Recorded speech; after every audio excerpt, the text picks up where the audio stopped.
বিশ্বনবী হযরত মুহাম্মদ সাল্লাল্লাহু আলাইহি সাল্লাম কিছু খাবার অপছন্দ করতেন। চলুন জেনে নেই সেই খাবারগুলো কি।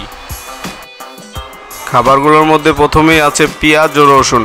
সহিহ মুসলিম ও সহিহ বুখারীতে এসেছে, রাসূল সাল্লাল্লাহু আলাইহি সাল্লাম কাঁচা পেঁয়াজ ও কাঁচা রসুন খাওয়ার পর মসজিদে না আসতে বলতেন, কারণ এর গন্ধে অন্যদের অসুবিধা হয় এবং ফেরেশতারা অপছন্দ করেন। তিনি নিজেও কাঁচা অবস্থায় এগুলো খেতেন না, তবে রান্না হলে অনুমতি দিতেন। এরপরেই রয়েছে গিরগিটি বা উট পাখি জাতীয় প্রাণী। একবার তার সামনে মরুভূমির একটি টিকটিকি রান্না করে আনা হয়েছিল। তিনি জানতে পারলেন এটা আরবের কিছু গোত্র খায়, কিন্তু তার কাছে অচেনা হওয়ায় তিনি খেলেন না। তিনি বলেছিলেন, এটা আমার কওমের খাবার নয়, তাই আমি খাচ্ছি না।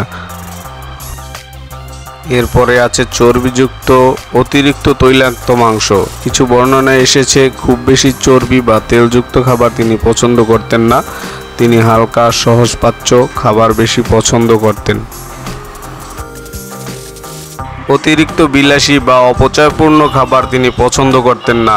কোনো খাবার যদি অহংকার, বিলাসিতা বা অপচয়ের কারণে প্রস্তুত হতো, তিনি তা গ্রহণ করতেন না। ভিডিওটি ভালো লাগলে আমার চ্যানেলটি সাবস্ক্রাইব করে দিন, একটি লাইক করে দিন। ধন্যবাদ।